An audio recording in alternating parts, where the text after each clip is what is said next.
نے داؤد علیہ السلام کے معجزات کا ذکر فرمایا ہے، یعنی پہاڑوں کا ان کے تابع ہونا، پہاڑوں اور پرندوں کا ان کے ساتھ مل کے تسبیح پڑھنا، اور جنگ سے حفاظت کے لیے ان کا زرہ بنانا، اسی طرح ہوا کو سلیمان کے تابع کرنا علیہ السلام، اور جو ان کے حکم سے ان کے تخت کو ہوا میں اڑا کر لے جاتی تھی، اور جنات کو ان کے تابع کرنا، وہ ان کے حکم سے کام کرتے تھے۔ جنات بھی، جن بھی تابع ہوتے ہیں اللہ کے نبیوں کے۔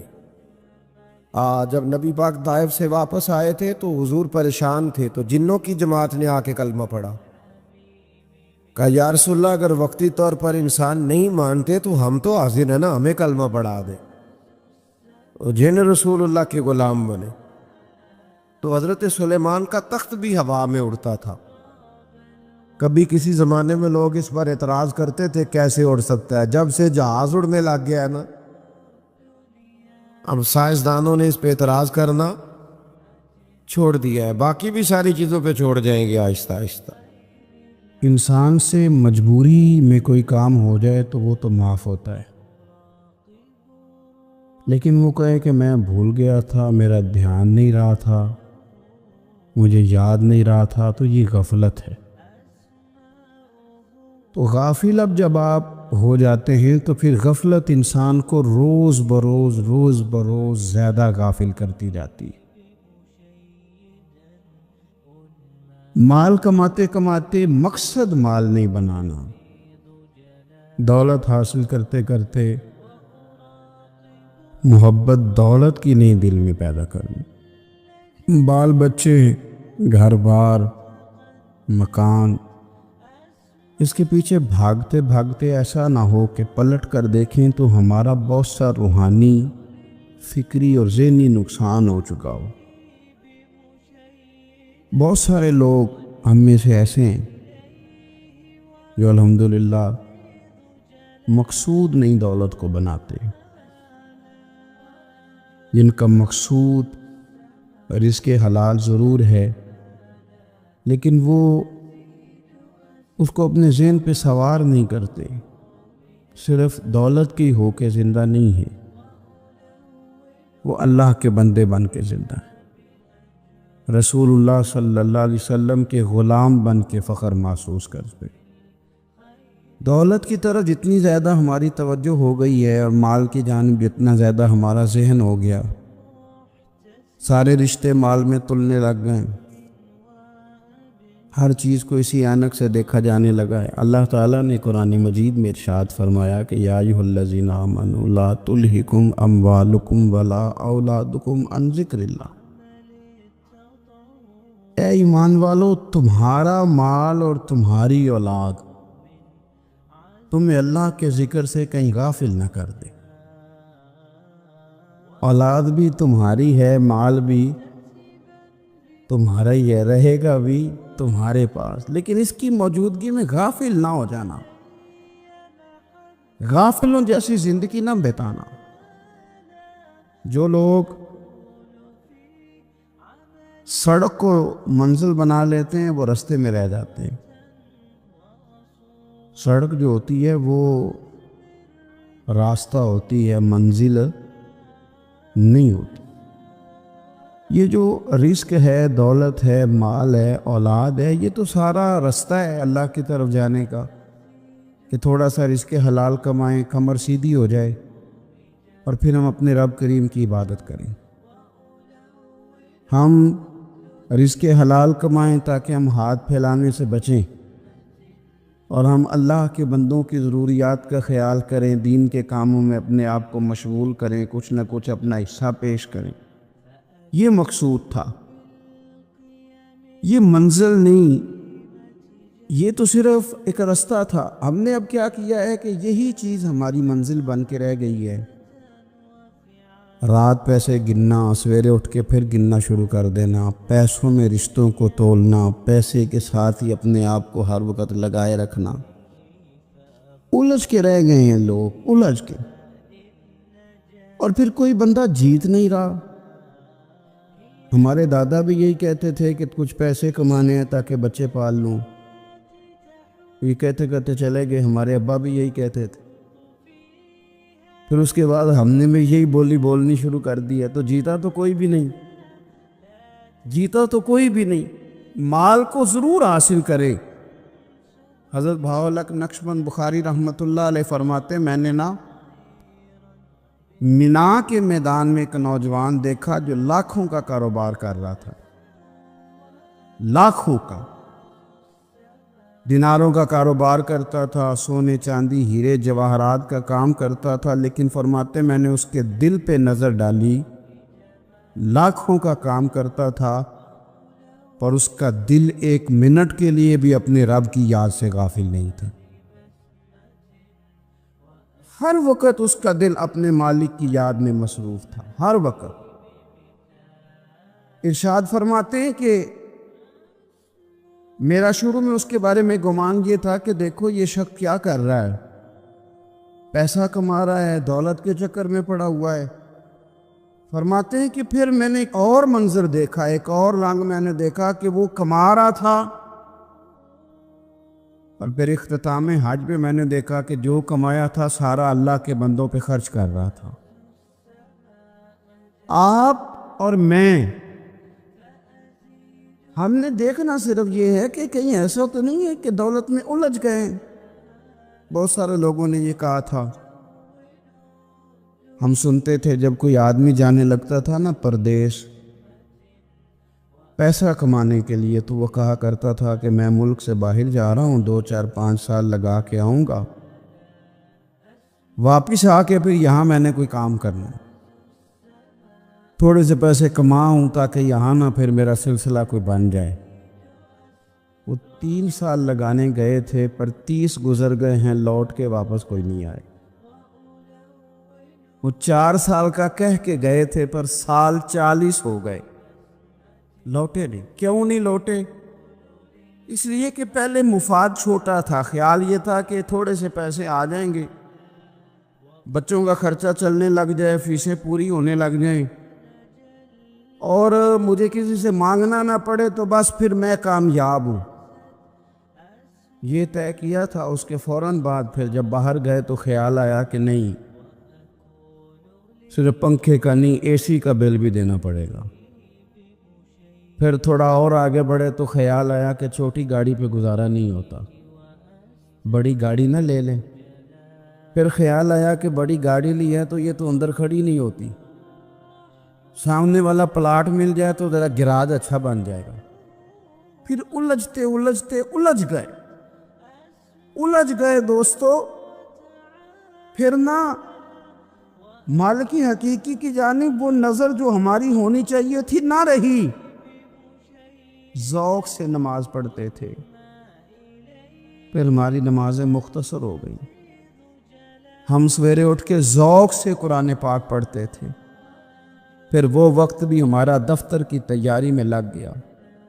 رات درود شریف پڑھتے تھے، لیکن وہ بھی سارا ہمارا حساب کتاب میں وقت گزر گیا۔ ہم نے یہ سمجھا ہی نہیں کہ دولت کارخانہ نہیں دیتا، دولت سیٹ صاحب نہیں دیتے، دولت آپ کو آپ کی فیکٹری نہیں دیتی، دینے والے تو رب کریم کی ذات ہے۔ تو جہاں سے آنا تھا وہاں توجہ دینی چاہیے تھی کہ جہاں صرف ایک سبب تھا، ذریعہ تھا۔ حضرت اویس کرنی رضی اللہ تعالیٰ عنہ، ہمارے صوفیاء میں ایک لفظ بولا جاتا ہے فقر بوذر، یعنی کچھ لوگ ایسے ہیں جو سیدنا ابو ذر غفاری رضی اللہ تعالیٰ عنہ کے طریقے پہ چلتے ہیں۔ ایک لفظ بولا جاتا ہے فقر بوذر، کچھ لوگ فقر بوذر کے قائل تھے، اسی مزاج کے قائل تھے حضرت سیدنا اویس کرنی رضی اللہ تعالیٰ۔ ان کے ذہن میں ایک بات بیٹھ گئی تھی کہ یار دینے والا اللہ ہے، دینے والا عزت بھی اللہ دے گا، رزق بھی اللہ دے گا۔ بلکہ امام غزالی رحمۃ اللہ علیہ نے تو حدیث لکھی ہے، آپ فرماتے ہیں کہ نبی پاک صلی اللہ علیہ وسلم نے فرمایا جس نے بندوں سے عزت تلاش کی رب اسے رسوا کر دے گا۔ جو سیاست کر کے عزت حاصل کرنا چاہتا ہے، جو اس طرح کا ماحول بناتا ہے کہ میں کوئی ایسے کام کروں کہ لوگ میری واہ واہ کریں، لوگوں سے عزت کا حصول کرنے والے کو رسوا کر دیا جاتا ہے۔ عزت در اصل وہی ہے جو رب کریم عطا فرماتا ہے۔ میرے عزیز دوستو، آپ اپنی توجہ، دل کی توجہ، روح کی توجہ اپنے مالک کی جانب جب کر لیتے ہیں، غفلت کا پھندا اتار دیتے ہیں، اور ہر وقت غلبہ رکھنا پیسوں کا، ہر وقت اسی میں سوچنا، اسی میں محو ہو جانا، پھر آپ کا ذہنی نقصان ہوتا ہے، پھر آپ کی روح جو ہوتی ہے وہ بے چین رہنے لگتی ہے۔ پھر ایسے بھی غریب دیکھے جن کے پاس پیسے ہیں، پیسوں کے علاوہ کوئی شے بھی نہیں۔ پھر ایسے بھی تنگ دست دیکھے کہ جن کے پاس جائیدادیں بڑی ہیں پر ان کے پاس رات کو سکون سے سونے کے لیے وقت کوئی نہیں۔ عزیز بھائی، حضرت اویس کرنی رضی اللہ تعالیٰ عنہ کی ملاقات ہو گئی حضرت حرم بن حیان کے ساتھ، یہ بھی تابعی ہیں۔ تو حضرت حرم بن حیان رحمۃ اللہ علیہ کہتے ہیں، یہ نا ہم تو خیر بڑی ساری باتیں سنتے ہیں تو نصیحت نہیں نہ حاصل کرتے، ویسے بھی یہ دور تقریریں کرنے، تقریریں سننے کا ہے۔ جو عمل کرنے والے لوگ تھے ان کا کیا طریقہ تھا کہ وہ ایک دو جملے کافی تھا، علم و بس کری ہو یار، وہ ایک کوئی حرف تینوں درکار۔ جملہ ایک بھی تیرے لیے کافی ہے، لیکن شرط یہ ہے کہ تو عمل کا ارادہ رکھتا ہو، تیرا خیال ہو کہ عمل کرنا ہے۔ وہ لوگ نا مختصر سی باتیں کرتے، مختصر سی نصیحتیں کرتے، لیکن وہ عکس جلدی کرتے، اس میں سے اپنے لیے خیر جلدی تلاش کرتے۔ حضرت حرم بن حیان کی ملاقات ہوئی حضرت اویس کرنی رضی اللہ تعالیٰ عنہ کے ساتھ، تو حضرت حرم بن حیان کہتے ہیں، میں نے عرض کی حضور میں کسی ملک میں جا کے رہنا چاہتا ہوں، کہیں سکونت اختیار کرنا چاہتا ہوں، یہاں سے ہجرت کرنا چاہتا ہوں، تو مجھے کوئی آپ مشورہ دے میں کہاں جاؤں؟ تو فرماتے ہیں کہ میں نے جب یہ سوال کیا تو حضرت اویس کرنی نے مجھے اشارہ دیا، فرمانے لگے ملک شام چلا جا۔ کہتے میں نے اگلا سوال کیا، حضور وہاں جا کے کاروبار کیا کروں گا، رہوں گا کیسے، کھاؤں گا کہاں سے؟ تو فرماتے ہیں حضرت اویس کرنی نے رومال اٹھایا، کندھے پہ رکھا اور چلنے لگے۔ میں نے کہا حضور آپ نے سوال کا جواب ہی نہیں دیا۔ تو فرمانے لگے جس دل کو ابھی تک یہی یقین نہیں آیا کہ روزی کون دیتا ہے، اسے میں نصیحت کیا کروں؟ میں تجھے نصیحت کروں جسے آج تک یہی نہیں پتا کہ روزی کون دیتا ہے؟ تو ابھی تک اپنے دل کو پکا ہی نہیں کر پایا کہ روزی رب دیتا ہے؟ او خدا کے بندے کیا نصیحت کروں تجھے؟ تو ابھی تک یہاں اڑا ہوا ہے۔ تیرا جو توکل ہے وہ مضبوط ہونا چاہیے، تیرا بھروسہ اپنے رب کی ذات۔ تو غافل ہو گیا اللہ سے، تو نے اسباب پر بھروسہ سارا کرنا شروع کر دیا۔ اسباب اختیار کیے جاتے ہیں، بھروسہ رب کریم پہ کیا جاتا ہے۔ ہماری جو غفلت ہے نا، وہ بھلا کیوں ہوئی ہے؟ اس لیے ہوئی ہے کہ پیسے کسی کو بھی برے نہیں لگتے، پتہ نہیں ان میں کیا کشش ہے۔ یہ نہ آپ کسی جگہ بھی ان کا نام لے لیتے ہیں یا کسی جگہ بھی آ جاتے ہیں تو یہ برے لگتے ہی نہیں۔ یہ جناب بڑی بڑی فقیری کا دعویٰ کرنے والے اور لوگوں کو طریقت اور تصوف کا درس دینے والے، ان کو بھی یہ اچھے لگتے ہیں۔ یہ تو جناب جو لوگوں کو کہہ رہے ہیں فقیر ہو جاؤ، فقیر ہو جاؤ، وہ خود امیر ہوتے جا رہے ہیں۔ یہ پتہ نہیں ان میں کیا ہے ایسا خاص۔ ہمارے ایک استاد تھے تو مزاج میں بڑی ظرافت تھی، حالانکہ بڑے اللہ والے بندے تھے، تو بات بڑی وہ دل لگی کیا کرتے تھے۔ تو ایک دن ہم نے پوچھا استاد جی خوشبو کون سی اچھی لگتی ہے؟ کہنے لگے بیٹا جو پیسوں میں سے آتی ہے وہ مجھے بڑی اچھی لگتی ہے، اس لیے کہ ملتے کم ہیں۔ ہمارا نا جب اس طرح کا ذوق بن جاتا ہے نا، آپ مزاج بنا لیتے ہیں پیسوں کا، لوگ سمجھتے ہیں کہ غریبی کا ڈر شاید زیادہ ڈر ہے، لیکن کبھی آپ دروازہ رسول پہ جائیں نا تو حضور نے تو کوئی اور ڈر بیان کیا ہے۔ حضرت ابو عبیدہ بن جراح رضی اللہ تعالیٰ عنہ بحرین سے نا مال لے کے آئے بہت سارا، حضور نے بھیجا، جزیہ لینے گئے، یا مال غنیمت کا کچھ مال تھا، آپ لے کے مسجد میں آئے تو لوگوں کو پتہ چل گیا کہ آج مال آیا ہے۔ اور سب کو حصہ ملتا تھا اس میں سے، بدریوں کو زیادہ ملتا تھا، باقی لوگوں کو بھی ملتا تھا۔ تو فجر کی نماز کے بعد لوگ گھروں کو جایا کرتے تھے، لیکن آج پتہ چلا نا مال آیا۔ تو یہ سیاستہ میں حدیث موجود ہے، سب لوگ مسجد میں بیٹھے رہے۔ حضور علیہ السلام نے فرمایا تمہیں پتہ چل گیا مال آیا ہے؟ عرض کی حضور ہاں۔ فرمایا تمہیں بانٹنے لگے ہیں، دینے لگے ہیں۔ ہم نا غریبی سے ڈرتے ہیں، ہم اپنے بچوں کے لیے دعا کرتے ہیں ان پہ غربت نہ آئے، ہم اپنے بہن بھائیوں کے لیے دعا کرتے ہیں ان پہ غربت نہ آئے، کرنی چاہیے، لیکن ذرا اس حدیث کے مفہوم کو بھی دیکھیے گا۔ نبی پاک صلی اللہ تعالیٰ علیہ وآلہ وسلم نے فرمایا تمہیں دینے لگے ہیں، مال آ گیا ہے، لیکن میرے قریب نے اپنی امت کے لیے جس چیز کا ڈر محسوس کیا وہ کیا ہے؟ حضور کے دل میں کس چیز کا خدشہ تھا وہ کیا ہے بیان کیا۔ حضور فرمانے لگے لوگو مجھے تم پر غربت کا ڈر نہیں، یہ ڈر نہیں کہ تم غریب ہو جاؤ گے، بلکہ مجھے تو ڈر ہے کہ تم پر دولت پھیلا دی جائے گی، تم زیادہ مالدار ہو جاؤ گے۔ خوف غریبی کا نہیں، خوف تمہارے مال کا ہے۔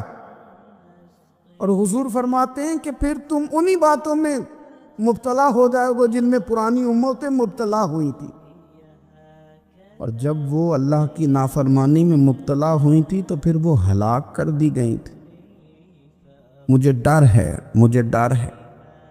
ہاں جہاں دولت آتی ہے وہاں سستی بھی آتی ہے، جہاں دولت آتی ہے وہاں معاذ اللہ عیاشی بھی آتی ہے، جہاں دولت زیادہ آ جاتی ہے وہاں پھر لوگ ہر چیز کو دولت میں تولنے لگتے ہیں۔ جہاں دولت زیادہ آتی ہے میرے بھائی پھر لوگ سمجھتے ہیں کہ ہر چیز میں خرید لوں گا، پھر لوگوں کے ذہنوں کے اندر اس طرح کا فطور آتا ہے۔ حضور نے فرمایا مجھے ڈر ہے تمہارے دولت مند ہونے کا، ڈر ہے دولت مند ہونے کا۔ یارو اپنے پیسوں سے ڈرا کرو، اپنی جائیدادوں سے ڈرا کرو، اپنے مال سے ڈرا کرو۔ وہ ہم نے جو بڑے بڑے محلات تعمیر کرنے شروع کیے ان سے ڈرا کرو، اس لیے کہ حضور نے فرمایا مجھے ڈر ہے۔ حضرت ابو بکر صدیق رضی اللہ تعالیٰ عنہ تشریف فرما تھے۔ ہمارے نا بچے بہت زیادہ آسانی مانگتے ہیں۔ اقبال نے کہا لہو مجھ کو رلاتی ہے جوانوں کی تن آسانی۔ جب میں جوانوں کا مزاج دیکھتا ہوں نا کہ اتنے آرام پسند ہو گئے ہیں تو پھر میری آنکھوں سے لہو بہتا ہے۔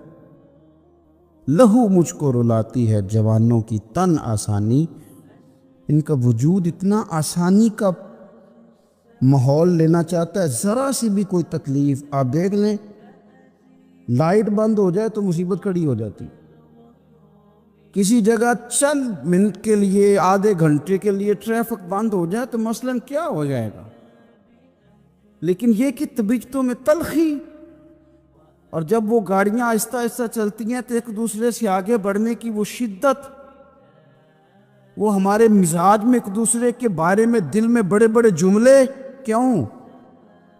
اس لیے کہ ہماری طبیعت آسانی پسند ہے، ذرا سی بھی کوئی رکاوٹ ہم نہیں برداشت کرتے، تھوڑی دیر کے لیے ٹھہرنا پڑ جائے ہمارے لیے بڑا مشکل کام ہے۔ داتا صاحب رحمۃ اللہ علیہ نے کشف المعجوب کے اندر لکھا ہے کہ صوفیاء کا ایک گروہ ایسا گزرا ہے جو ملامتی کہلاتے ہیں، ان کو لوگ برا کہیں تو وہ خوش ہوتے ہیں،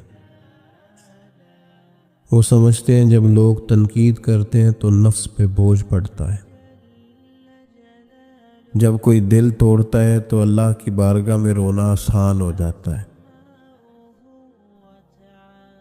ایک گروہ گزرا ہے صوفیاء کا، وہ پسند کرتے ہیں اس چیز کو، یہ بہت زیادہ تعریف، توصیف، نعرے، شور، یہ بعض اوقات نفس کے تکبر کا سبب بنتا ہے۔ آپ ملاحظہ کر لیں، حضرت ابو بکر صدیق رضی اللہ تعالیٰ عنہ سے یہ سلسلہ چلا ہے، کس قدر زیادہ تانے تھے ان کے لیے کتنی زیادہ آزمائش تھی ان کے لیے، کتنا زیادہ پریشانی کا سامان تھا، لوگ کیا کچھ کہتے تھے۔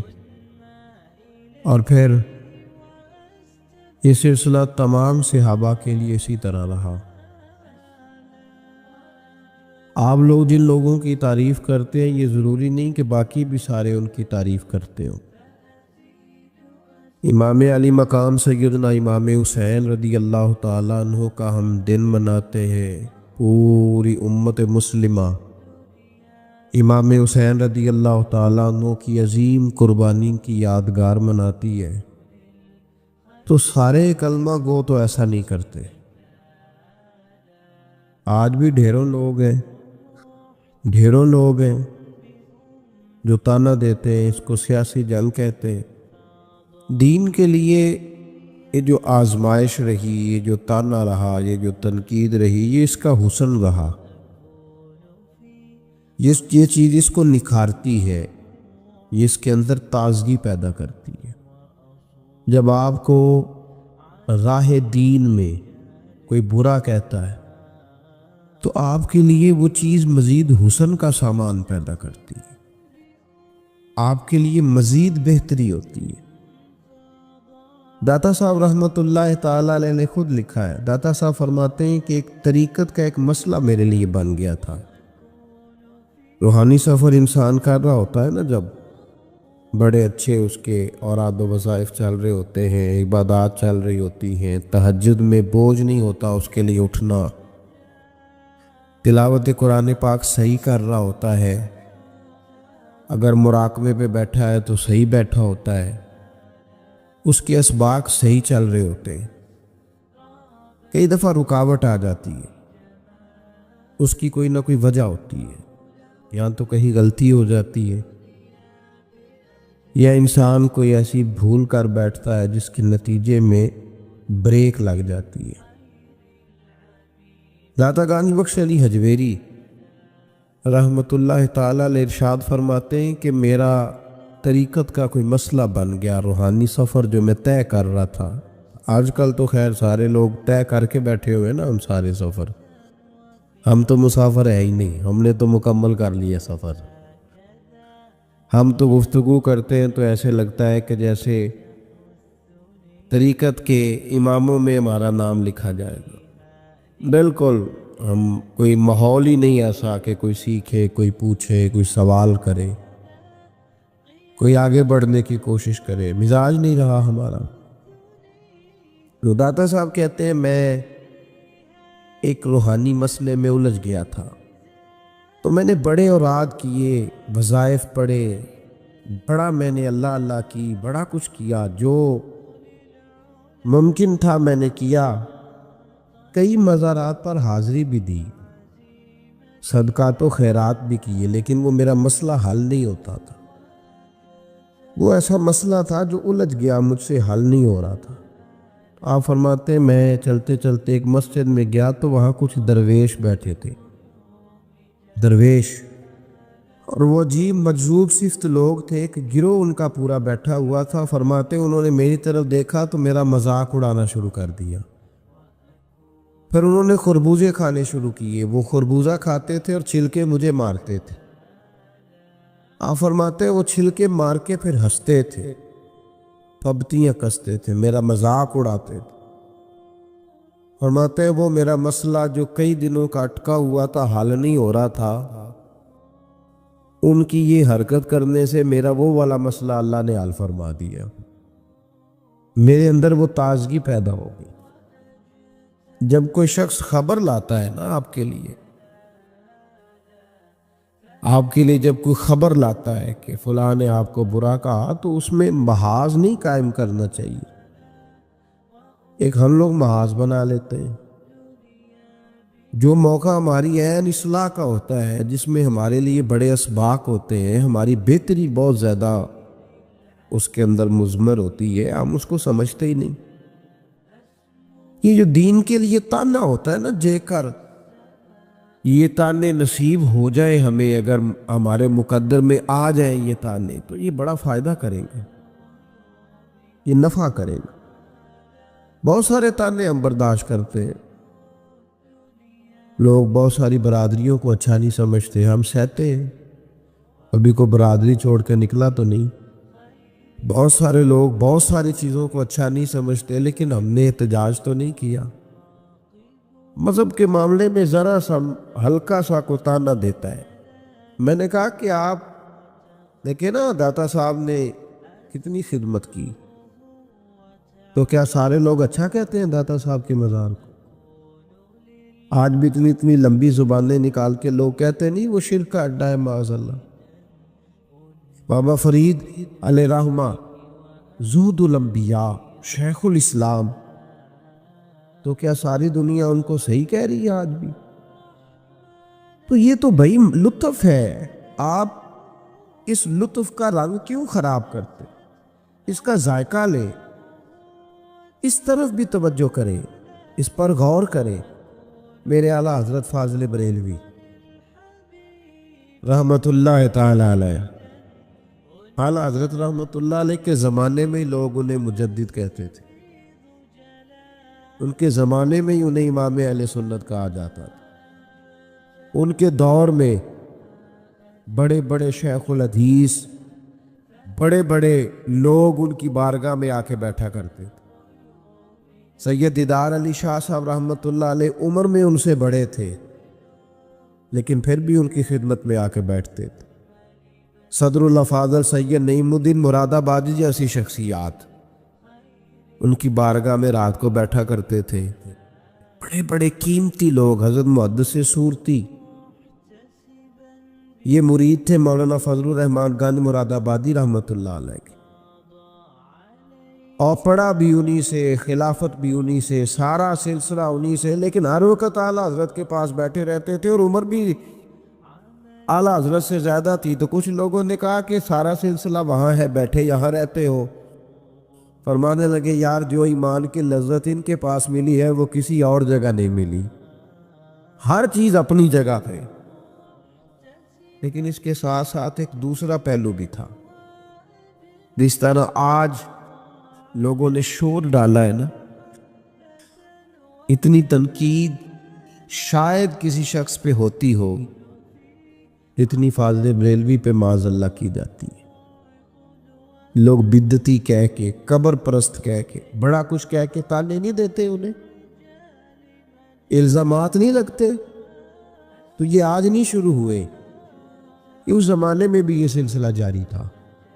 حضرت مولانا ظفر الدین صاحب بہاری رحمت اللہ تعالی علیہ بہت بڑے عالم تھے، بخاری کی شرح فرمائی، اور اعلیٰ حضرت کے خلفاء میں سے تھے، بڑے قابل آدمی تھے، بہت بڑے عالم تھے۔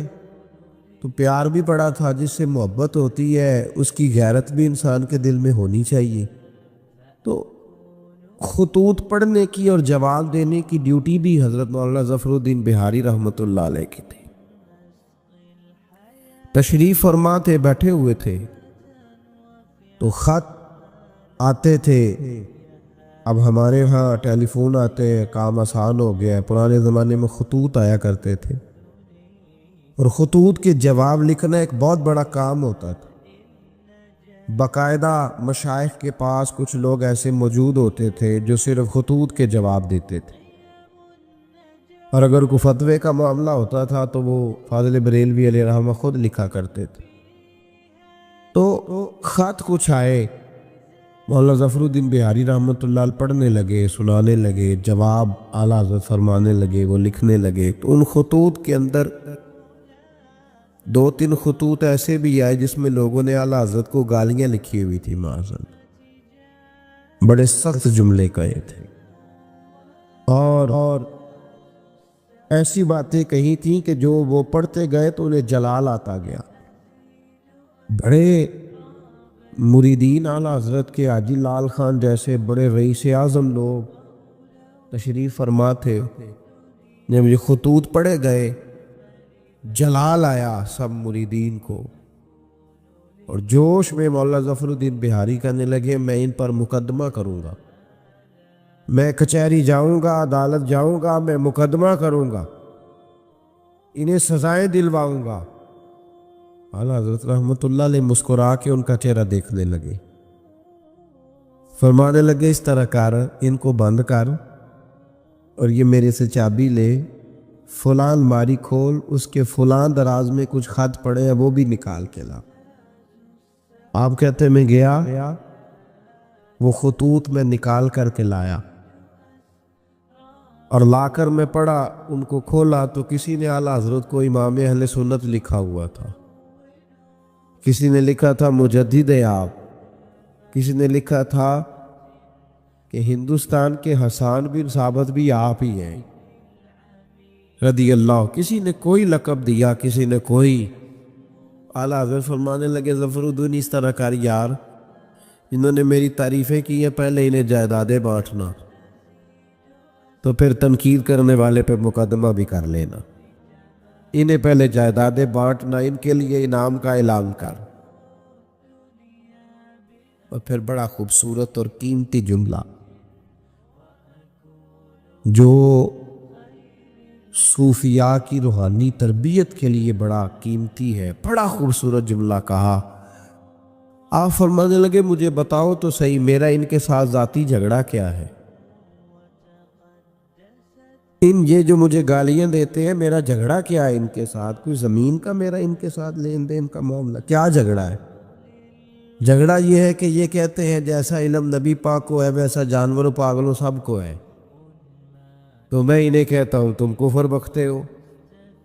یہ کہتے ہیں لاٹھی تو فائدہ دیتی ہے، محمد اور علی تو اتنا فائدہ بھی نہیں دیتے، تو میں انہیں کہتا ہوں تم کفر بکتے ہو۔ یہ کہتے ہیں اللہ جھوٹ بول سکتا ہے معاذ اللہ، تو میں کہتا ہوں تم کفر بکتے ہو۔ یہ کہتے ہیں حضور کے بعد بھی کوئی نبی آئے تو ختم نبوت میں فرق نہیں پڑتا، تو میں کہتا ہوں تم کفر بکتے ہو۔ یہ کہتے ہیں گدھے بیل کا خیال آئے تو نماز نہیں ٹوٹتی، نبی پاک کا آ جائے تو ٹوٹ جاتی ہے، تو فرمایا میں انہیں کہتا ہوں میرا ان کے ساتھ جھگڑا کیا ہے؟ یہ بس جھگڑا ہے۔ فرمایا چل ظفر الدین انہیں مجھے گالیاں نکالنے دے، جب تک مجھے گالیاں لکھتے رہیں گے میرے نبی کی توہین میں تو کوئی جملہ نہیں نہ لکھیں گے، لکھنے دے مجھے گالیاں۔ جے کر یار دے نام دا ملے بیڑا، چولی پا لئیے پنجے سٹیے نا، تو یہ کر یار دے نام دی ملے سولی، جھوٹا جھوٹ لئیے پیشہ ہٹی۔ ہمارے بزرگوں نے ہمیں سکھایا ہے ملامت نفع کی چیز ہے۔ جب آپ حق بات کہتے ہیں تو بہت سارے لوگ ایسے ہوتے ہیں جن کو وہ بات اچھی نہیں لگتی، اپنی طبیعت کے اندر یہ تازگی پیدا کریں۔ درس یہ ہے آج کا کہ یہ تازگی اپنی طبیعت میں پیدا کریں، اور بڑی جلدی پریشان ہو کے بکھر جانا، بلکہ کچھ ساتھی بکھرتے ہیں کچھ بکھرتے ہیں، بالکل بکھر جاتے، آپ بکھرے نہیں۔ اگر کوئی شخص 2 منٹ کے لیے کیا ہی دیتا ہے کہ پتہ ہے مجھے تو پہلے کیا تھا، آج تو نے وہاں جا کے داڑھی رکھ لی ہے، تو اس سے آپ کی داڑھی کا ثواب بڑھ جائے گا، کم نہیں ہوگا، اس سے آپ کا اجر اسے بڑھے گا، آپ کو فائدہ زیادہ ہوگا۔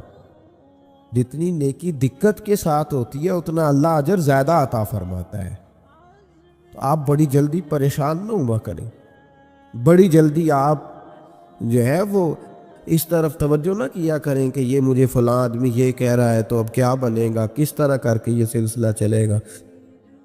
یہ ہمارے بزرگوں نے، ہمارے مشائخ نے، ہماری تربیت کرنے والوں نے یہ اسباق ہمیں پڑھائے کہ اس سے فائدہ ہوتا ہو، اس سے نفع ہوتا ہے۔ بہت سارے لوگ کہتے ہیں میں نے داڑھی رکھ لی تو میرے اندر بڑی کمی ہے، تو لوگ کہیں گے، بہت سارے لوگ تانا دیتے ہیں داڑھی رکھ کے تو اس طرح کرتا ہے، تو بھائی بات یہ ہے کہ داڑھی رکھنے کے بعد معصوم کون ہو جاتا ہے؟ یہ کس نے فتویٰ دیا ہے کہ جو رکھ لے وہ معصوم ہے، اب اس سے غلطی نہیں ہوگی؟ تو گناہ چھوڑنے کی کوشش کرنی چاہیے، بلکہ میرا تو نظریہ یہ ہے کہ داڑھی بہت سارے گناہوں سے بچا لیتی ہے بندے کو، بہت ساری گناہوں سے داڑھی بندے کو یہ محفوظ کر لیتی ہے، یہ چیزیں آپ کو بچائیں گی، آپ کا تعارف بڑھ جائے گا، آپ کے لیے لوگ اچھے جملے کہنے لگ جائیں گے، خیر کا فکر آپ کے لیے ادا کیا جائے گا۔ اس لیے نیکی کے راستے میں جب کوئی آدمی کوئی کسی جگہ پہ کسی شخص کو برا کہے پھر ایک اور سوال ہے، اس کا جواب بھی بڑا ضروری ہے۔ کہتے ہیں جب میں برا تھا مجھے کوئی تنگ نہیں کرتا تھا، کسی کی طاقت نہیں ہوتی تھی، اب میں اچھا ہو گیا ہوں تو سارے چڑھائی کر جاتے ہیں۔ او بھائی بات سنو، بڑی سادی سی بات، میں نے شاید پہلے بھی ایک دفعہ یہ جملہ کہا تھا آپ کو سمجھاتے ہوئے، پھر کہتا ہوں۔ میرے محبوب پاک صلی اللہ تعالی علیہ وسلم کی سیرت کے جو کمالات ہیں ان میں سے ایک بہت بڑا کمال یہ ہے کہ نبی پاک کی ذات تک لوگوں کی رسائی بڑی آسان تھی، آسان رسائی تھی، کسی کو مشکل، کسی کو دقت نہیں ہوتی تھی حضور تک پہنچنے میں، آسان رسائی۔ اگر کوئی شخص سمجھنے لگ گیا تیرے بارے میں کہ تجھے میں کچھ کہہ لوں گا تو اب یہ کچھ کہے گا نہیں، تو اس میں حرج کیا ہے؟ کیا حرج ہے؟ اور ایک نسخہ اور دے رہا ہوں، اس پہ بھی عمل کر کے دیکھیں۔ ایک ہوتا ہے کسی کے ساتھ لڑائی کرنا، وہ 2 منٹ کی ہوتی ہے۔ آپ کو کسی نے کچھ کہا، جواب میں آپ نے 2-3 باتیں کی، تو یہ 2 منٹ کی جنگ ہے، یہ ختم ہو گئی، اس سے آپ کو سکون نہیں ملے گا۔ اور اگر آپ سزا دینا بھی چاہتے ہیں تو سامنے والے کو سزا نہیں ملے گی، لیکن اگر سامنے والے نے سخت جملہ کہا اور آپ نے مسکرا کے اسے دیکھا اور پھر آپ نے خاموشی اختیار فرمائی، آپ تو خوش ہو کے گھر آ جائیں گے، وہ ساری رات سو نہیں سکے گا۔